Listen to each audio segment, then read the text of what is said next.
بسم اللہ الرحمن الرحیم۔ السلام علیکم۔ بے شک شفا اللہ تعالیٰ کی ذات کی طرف سے ملتی ہے، تاہم بعض لوگوں کے ہاتھ میں اللہ نے اپنے فضل سے شفا رکھ دی ہے اور وہ انسانیت کی خدمت کر رہے ہیں۔ ایسے لوگوں پر یہ قدرت کا احسان ہے کہ بے شمار لوگ ان کے علاج سے شفا پا رہے ہیں۔ ڈاکٹر وسیم بھی ایسے لوگوں میں شمار ہوتے تھے۔ وہ لوگوں کا علاج ہومیوپیتھک طریقے سے کرنے کے ساتھ نفسیاتی عوامل کو مد نظر رکھ کر کیا کرتے تھے۔ لوگوں کی بڑی تعداد ان کے پاس اس لیے بھی جاتی تھی کہ وہ بہت ملنسار اور خوش مزاج انسان تھے۔ جو بھی ایک بار ان کے کلینک پر چلا جاتا، ہمیشہ کے لیے ان کی شخصیت کا دیوانہ ہو جاتا۔ یہی وجہ تھی کہ جدید مشینوں کے اس دور میں بھی وہ بہت بڑے ہومیوپیتھک کلینک کے مالک تھے۔ اللہ نے انہیں کئی صلاحیتوں سے نوازا تھا جن کی مدد سے وہ مرض کی جڑ تک پہنچ جاتے۔ بڑے بڑے لا علاج اور سنگین امراض میں مبتلا مریضوں کو ہم نے ان کے ہاتھوں شفا پاتے دیکھا۔ قدرت نے شاید انہیں خاص دست شفا عنایت کر رکھا تھا۔ ناصر میرے بچپن کا دوست ہے۔ اس کی شادی کا مرحلہ قریب آیا تو نہ جانے کیا ہوا کہ اس کے معدے میں مسلسل خرابی رہنے لگی۔ وہ جو بہت خوش خوراک تھا، اب جیسے ہی کچھ کھاتا فوراً اسے غسل خانہ میں جانے کی حاجت محسوس ہونے لگتی۔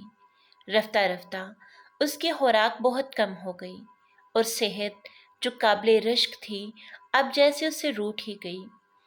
اس کا یہ مسئلہ اس قدر گمبھیر صورت اختیار کر گیا کہ کئی اسپیشلسٹ ڈاکٹرز اور معدے کے امراض کے ماہرین سے علاج کے باوجود افاقہ نہ ہو سکا۔ اس کی والدہ خاص طور پر ناصر کے لیے بہت پریشان تھیں کہ ناصر ان کا اکلوتا بیٹا تھا۔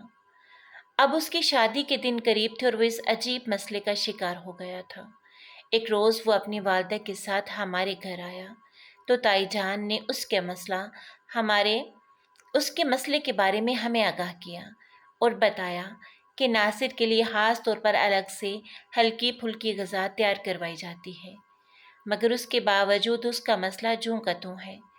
ان کی یہ پریشانی دیکھ کر اور ساری تفصیل سن کر میرا دھیان فوری طور پر ڈاکٹر وسیم کی طرف گیا۔ میں نے اس کی والدہ کو تسلی دیتے ہوئے یقین دلایا کہ بہت جلد ناصر کا مسئلہ حل ہو جائے گا اور انشاءاللہ وہ پہلے کی طرح نارمل غذا کھانے لگے گا۔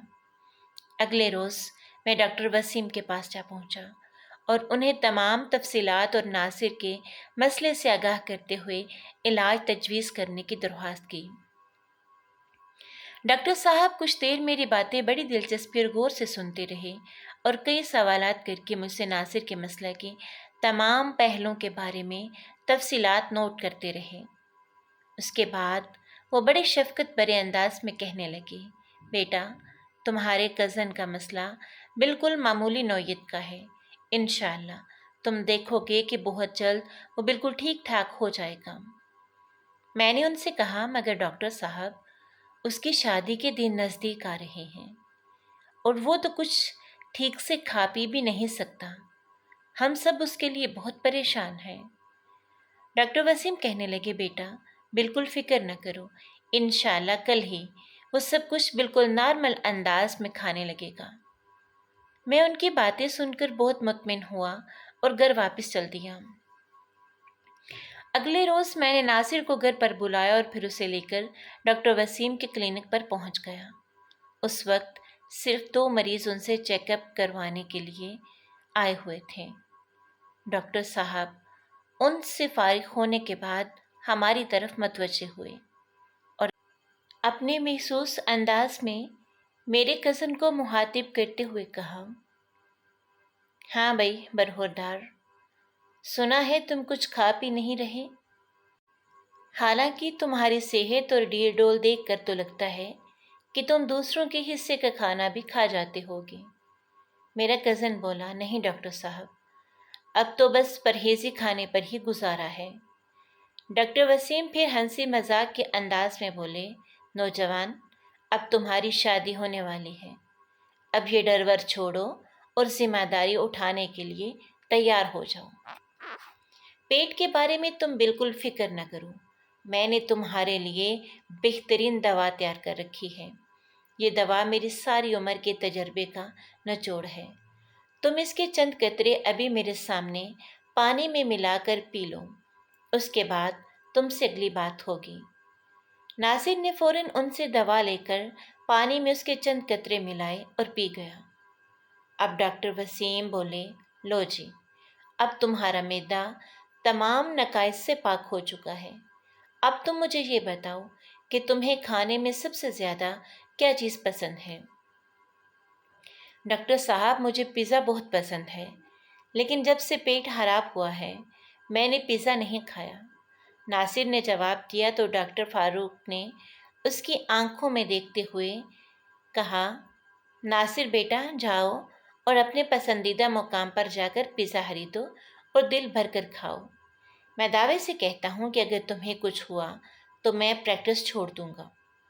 جب ناصر میرے ساتھ ڈاکٹر وسیم کے کلینک سے نکلا تو میں اس کے چہرے پر واضح طور پر امید اور یقین کا تاثر دیکھ سکتا تھا۔ وہ میرے ساتھ سیدھا ایک پیزا ریسٹورنٹ میں پہنچا اور ایک لارج پیزا کا آرڈر دیا۔ میرے ساتھ اس نے دل بھر کر پیزا کھایا اور پھر سیر ہو کر ہم دونوں اپنے اپنے گھروں کو واپس چلے گئے۔ میں رات گئے تک ناصر کے فون کا منتظر رہا کہ کہیں اس کا معدہ میں کوئی گڑبڑ تو نہیں ہوئی، مگر اس کا فون نہیں آیا۔ اگلے روز ناصر کی والدہ کا فون آیا اور انہوں نے شکریہ ادا کرتے ہوئے خوشخبری سنائی کہ ناصر بالکل ٹھیک اور بہت خوش ہے اور اب وہ سب کچھ کھا پی رہا ہے۔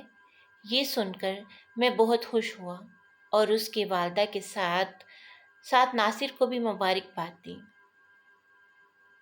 کچھ دیر بعد میں یہ سوچ کر ڈاکٹر وسیم کے پاس چلا گیا کہ ان سے اس حیرت انگیز دوا کے متعلق پوچھوں جو کل میں اور ناصر جوش اور خوشی میں ان سے لینا ہی بھول گئے تھے، اور جو ڈاکٹر صاحب کے ساری عمر کے تجربے کا نچوڑ تھی۔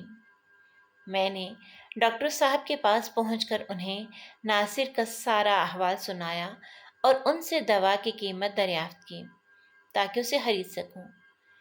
اس پر ڈاکٹر صاحب اپنی نشست سے اٹھے، مسکراتے ہوئے میرے کندھے پر ہاتھ رکھا اور کہنے لگے، وہ تو محض سادہ پانی تھا۔